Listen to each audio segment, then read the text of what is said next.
বিয়ের দিন রাতে বাসর ঘরে আমার স্বামী আমার পেটের কাটা দাগটা দেখে প্রচণ্ড চমকে ওঠে। সে আমাকে অনেকবার প্রশ্ন করেছে, তোমার পেটের এই কাটা দাগটা কিসের, সত্যি করে বলো।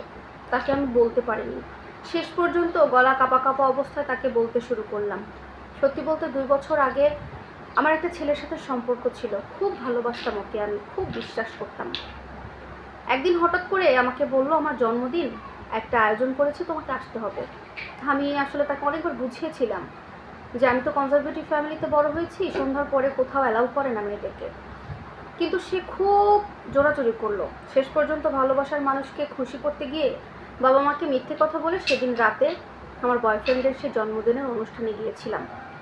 আমি যাওয়ার পর খুব খুশি হয়েছিল, কেক কাটলো, খাওয়া দাওয়া সব কিছুর মধ্যে আমি হঠাৎ করে অসুস্থ হয়ে যাই, মাথা ঘুরে পড়ে যাই। তারপর যখন আমার জ্ঞান আসলো, দেখলাম আমি আমার বাড়িতে বিছানায় শুয়ে আছি। মাকে ডেকে জিজ্ঞেস করলাম, মামা আমাকে কে রেখে গেছে? মা তখন বললো, তোকে তো 2টো বন্ধু এসেছিল আর একটা বান্ধবী এসে রেখে গেল, তুই নাকি মাথা ঘুরে পড়ে গিয়েছিলি। তো সব মিলিয়ে আমার যখন জ্ঞান ফেরার পর মার কাছ থেকে জানলাম, তখন আমার বয়ফ্রেন্ডকে ফোন করলাম আসলে ঘটনাটা কী হয়েছিল, আমার কী হয়েছিল জানার জন্য। কিন্তু সে না আমার ফোনটা রিসিভ করে না ওই মুহূর্তে। আমি ভাবলাম হয়তো ব্যস্ত আছে। সে আমাকে ফোন ব্যাক করতে করতে পরের দিন সকালবেলা ব্যাক করে। এর মধ্যে আমি অনেকবার ফোন করেছি, ও ধরে নাই।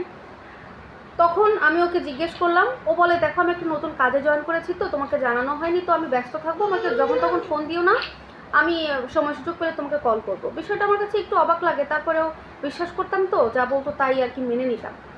তো এভাবেই কথা হতো না, অনেক দিন যোগাযোগ থাকতো না। এভাবে না আমাদের প্রায় আরও 5 থেকে 6 মাসের মতো সম্পর্ক কন্টিনিউ হয়। এর মধ্যে মাঝে মাঝে আমার খুব খারাপ লাগতো, বমি পেতো, পেট ব্যথা করতো, কিন্তু কিছু বুঝতে পারতাম না। এরপরে হঠাৎ একদিন আমি অসুস্থ হয়ে আবার জ্ঞান হারিয়ে ফেলি। সেদিন ডাক্তার চেক আপ করে জানায় আমি প্রেগনেন্ট।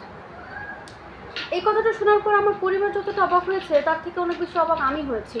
কারণ আমার বিয়ে হয়নি, আমার কোনো হাজব্যান্ড নেই, আমি কীভাবে প্রেগনেন্ট হলাম? আমি এমন কোনো কাজও করিনি আমার জ্ঞান থাকা অবস্থায়, জানা মতে। তখন আমার মনে পড়লো, কেন আমার বয়ফ্রেন্ড আমার সাথে আমাকে ইগনোর করছে, আমাকে এড়িয়ে চলছে, বা সেদিন রাতে আমার সাথে কী হয়েছিল আমার আর বুঝতে বাকি রইল না। আমি তখন অনেকবার আমার বয়ফ্রেন্ডকে কল করি এবং সে ওই মুহূর্তে ফোনটা রিসিভ করে আমাকে সরাসরি জানিয়ে দেয় যে আমার সাথে সে ইচ্ছা করে এগুলো করেছে। আমাকে সে বলে, তোর মতো মেয়ের সাথে তো বিয়ে করে সংসার করা যায় না, তোর মতো মেয়েকে শুধু ভোগ করা যায়।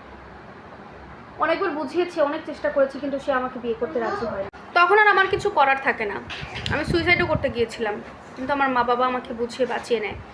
তারপর ডাক্তারের কাছে যায় বাচ্চাটা নষ্ট করার জন্য। ডাক্তার জানিয়ে দেয় এতটা দেরি করে যাওয়ার কারণে এখন যদি বাচ্চা নষ্ট করা হয় আমার প্রাণের ঝুঁকি থেকে যায়। তো সেই কারণে আসলে সিজার করে আমার বাচ্চাটা নষ্ট করা হয়। আর সেই দাগটা আমার পেটে। আমার হাজব্যান্ড আমার সব কথা শোনার পরে জানিয়ে দিল, তোমরা তো আমাকে ঠকিয়েছো, আমি তোমার সাথে সংসার করব না। আমাকে যদি বিয়ের আগে কথাগুলো জানাতে, তাহলে আমি ভেবে দেখতাম তোমাকে বিয়ে করবো কিনা। কিন্তু তোমরা মা মেয়ে বাবা মিলে আমাকে ঠকিয়েছো, তোমার সাথে আমি সংসার করবো না। তোমার মাকে ফোন করো, বলে দাও কালকে এসে যেন তোমাকে নিয়ে যায়। তো এইভাবে আসলে আমার জীবনটা নষ্ট হয়ে যায়। ভালোবাসার মানুষকে খুশি করতে গিয়ে আজকে আমি না পেলাম সেই ভালোবাসার মানুষটাকে, না পেলাম স্বামী সন্তানের একটা সুখের সংসার। আমার মতো হতভাগী আমি চাই না আর কেউ এই পৃথিবীতে থাকুক। এমন ভুল কেউ করবেন না কখনো।